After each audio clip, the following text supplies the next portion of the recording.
Hola, hola.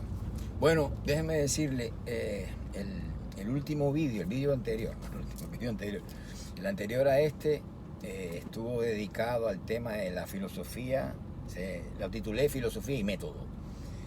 Básicamente lo que hago es contarle qué método sigo yo o no sigo, porque no es un tema de seguir, sino qué método empleo, cómo enfoco, de qué manera yo enfoco la cosa, y esa cosa no es otra cosa que la realidad, que es el problema de la filosofía. Y entonces hay que buscar un empalme entre método y sistema, ¿no? Para que esto tenga sustancia, ¿no? Y se puede hablar de filosofía. Ahora, hoy, pues voy camino al trabajo y me acordé que uno de las ¿cómo decir esto? De las tareas, ¿no? De las tareas que tienen los estudiantes míos es el primer día yo le doy una introducción a lo que es la filosofía, una clase introductoria, y pues los dejo para el próximo encuentro, los dejo con la pregunta de si progresa o no la filosofía. Esto yo me lo encontré realmente en el texto que tienen ellos del campus, el texto oficial del campus. Y entonces pues dije, bueno, a mí este tipo de cosas no me gusta porque lo veo un poco positivista, ¿no? El hecho de hablar de progreso y en la ciencia, ustedes saben, esa mentalidad. Y entonces pues nada, se lo dejo de tarea para que ellos mismos lo desarrollen de acuerdo a lo que saquen lo que tienen dentro, a ver sus opiniones, ¿no? Y entonces, obviamente algunos muchos dicen que sí, que la filosofía progresa porque esa es la reacción natural de la persona. Va a pensar que todo progresa, obviamente. Y entonces hay como otros que oyen la introducción, escuchan la conferencia introductoria un poquito con más atención, y entonces eso se lo cuestionan. Dios, gente. Entonces, pero yo les quería comentar esto porque para que enlazarlo con el vídeo anterior. Si usted pregunta si progresa o no la filosofía, ya usted se ha puesto en el eje de la diacronía. Cuando está hablando en términos de progreso, recuerden que esto es un enfoque unilateral, necesitamos el sincrónico. Entonces, al hablar de esto, pues se le va a abrir la cuestión de la evolución de los diferentes sistemas filosóficos en la historia, y eso es lo que hasta ahora así se ha estudiado la filosofía, ¿verdad? Como desde el punto de vista diacrónico, como evolución de las diferentes ideas filosóficas, como si esas ideas tuvieran vida propia. Pero, ya les digo, esto no es que lo vayamos a eliminar, porque es imposible no estudiar la filosofía teniendo en cuenta la evolución del pensamiento filosófico. Ahora, ¿qué es lo que pasa con esto? Y por lo tanto a la evolución de los diferentes sistemas, ¿no? De los grandes filósofos que han creado sistemas. Eso es imposible, esa es la historia de la filosofía hasta hoy.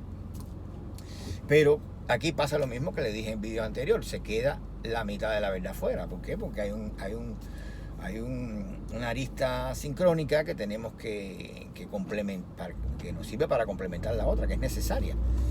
Entonces, ya fíjense, desde el mismo Marx que habíamos... Yo nunca cito a este hombre, en los últimos vídeos esto lo he tenido que citar.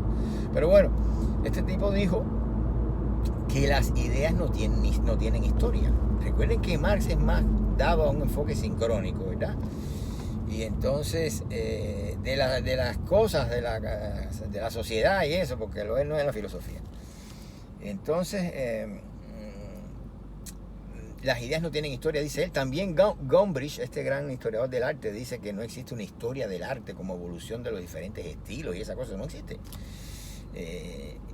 como si se concatenaran lógicamente un estilo y otro, que es lo que pasa con el tema de la filosofía. Cuando nosotros lo vemos así, podemos caer en la ilusión de que esa lógica interna de la evolución de los sistemas, y lo digo porque yo lo he hecho, o sea, yo tengo un libro donde yo muestro toda la lógica interna de la filosofía, cómo se va desplegando los principios filosóficos y se van contestando unos a otros con una coherencia tremenda.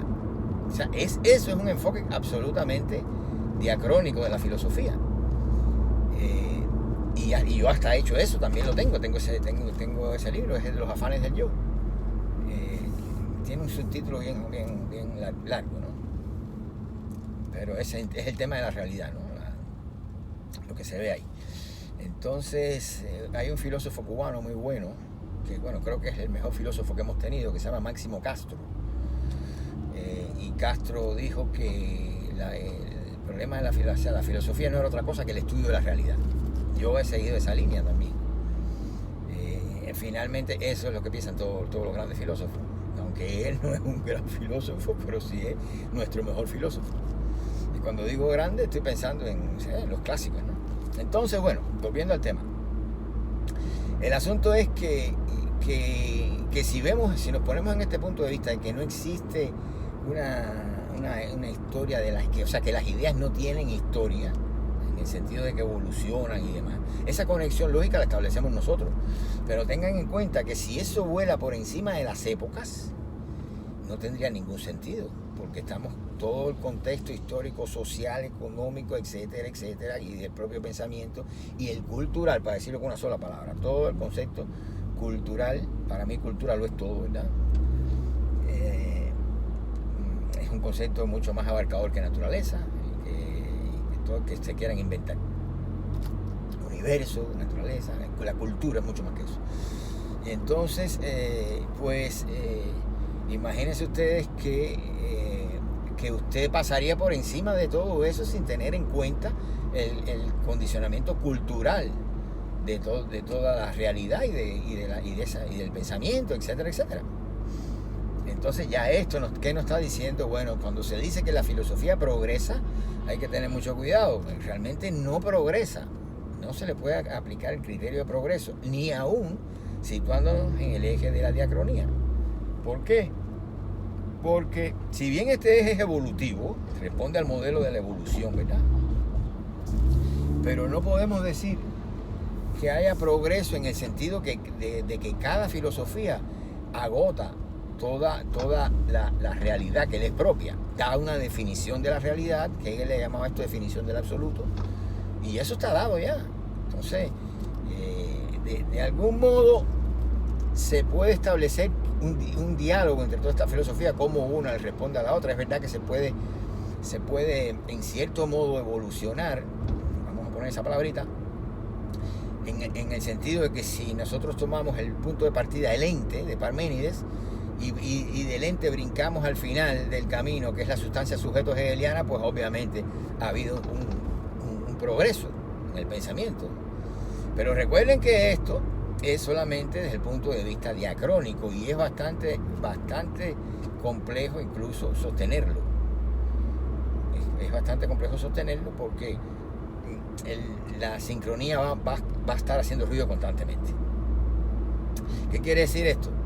Que cada uno de estos sistemas filosóficos, de estos grandes sistemas, se han producido, todos ellos, dentro de una forma de la cultura dominante. Bien, esa forma de la cultura puede ser la religión, el arte en la antigüedad griega, puede ser la ciencia en la modernidad, ¿verdad? La tecnología, bueno, si quieren llámenle posmodernidad eso. Entonces, en ese sentido, pues son expresión de toda esa, la expresión misma de la forma de la cultura que está dominando. Esa misma forma de la cultura que domina es la que cuenta la historia. Por eso cuando la gente dice que la historia es la que cuentan los vencedores, etc., de cierto modo tiene sentido. Si lo llevamos aquí al plano de las formas de la cultura, porque la que domina es la que te va a contar la historia a ti, la que va a vender su visión de la historia como la historia, con mayúscula, ¿verdad? Entonces siempre hay que tener en cuenta eso, ¿no? Que siempre la historia se narra desde la forma de la cultura dominante. Fíjense, cuando la religión era la dominante en el medioevo, pues la historia se narraba desde la religión de modo, a modo legitimatorio, ¿no? Era un mecanismo de legitimación de la religión misma. Para eso te cuentan la historia, no para que usted se siente porque su hobby sea leer la historia. No lo hacen pensando en eso. Eso lo hace la cultura misma para legitimarse cuando está dominando de esa forma específica. Por lo tanto, la historia dentro de una episteme religiosa o forma de la cultura religiosa va a ser una historia religiosa porque tiene una labor de legitimación de esa forma.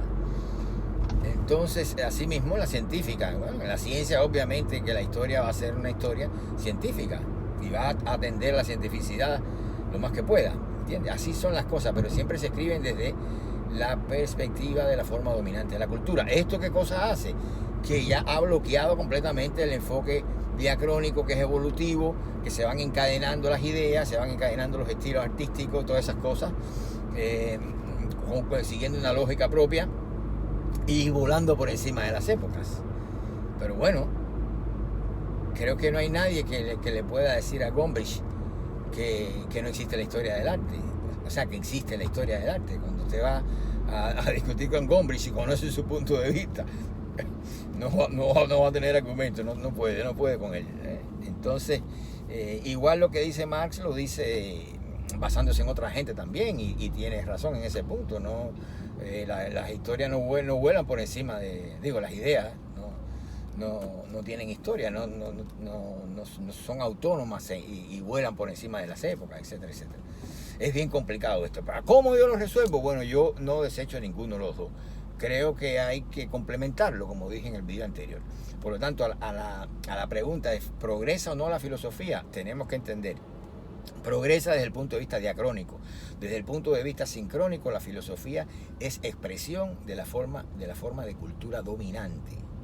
Ahora, yo como filósofo al fin, yo guardo una ventaja para la filosofía. Porque alguien tiene que ver este juego de subordinación y dominio de las formas de la cultura que está más allá de la historia, por encima de ella, y que además está por encima de lo que nosotros entendemos por realidad, puesto que la realidad misma se produce, es producida por la forma de la cultura dominante. Usted va a tener la visión de la realidad, una visión tecnológica, porque la cultura es la tecnología es la forma dominante de la cultura hoy, y todo se va a tecnologizar hasta su visión de lo real. Entonces, hay que tener una forma de mantener los dos, porque el pensamiento funciona también, es muy propio, esta cosa diacrónica, ¿no? De la evolución, y situarse en el eje del tiempo para explicar las cosas. Yo lo dije antes, con la relación causa-efecto, todo eso proviene de ahí. De hecho, la física misma, cuando usted coge el concepto de función y todo, se va a dar cuenta que eso es pura diacronía. Y sin embargo, lo que te diga la mecánica cuántica, con la función de onda, al final, si se ponen de acuerdo, esa va a ser la verdad. Y más nada, dice que nadie se va a atrever a discutir eso, ¿ok? Entonces, pues, hay que tener mucho cuidado a la hora de responder. Yo creo que, bueno, sí, progresa si lo vemos desde el punto de vista diacrónico, pero eso tiene sus peros, tiene sus limitaciones, ¿verdad? Porque es muy difícil establecer que esa lógica que tú mismo le estás dando a la historia de la filosofía sea una lógica que no tiene asidero cultural, que está en ningún lugar, que flota sola, ¿entiendes? Entonces es muy complicado eso, y cuando lo vas a explicar vas a tener que recular o recaer en el punto de vista sincrónico, en el momento sincrónico del método, ¿verdad? Entonces, bueno, ahí se los dejo. Simplemente la respuesta es esa. Progresa si lo ves desde el punto de vista diacrónico. Y eso con reserva, porque a la hora de tratar de fundamentar ese progreso, pues la diacronía se te va a introducir solita en el análisis, y siempre vas a tener un aspecto flojo, ¿no? Entonces, bueno, nos vemos en un próximo vídeo. Si ustedes tienen alguna duda con respecto a este enfoque que yo le estoy dando, porque estoy hablando de la manera en que yo veo las cosas en la filosofía. Fíjense que no como estructuro la idea, el sistema, sino de la manera en que lo veo, más ligado al tema del método. Si tienen alguna duda, alguna iniciativa, alguna propuesta, pues pónganlo en los comentarios y podemos debatir ahí abajo, ¿ok? Entonces, pues nada, los dejo aquí y nos vemos en un próximo vídeo.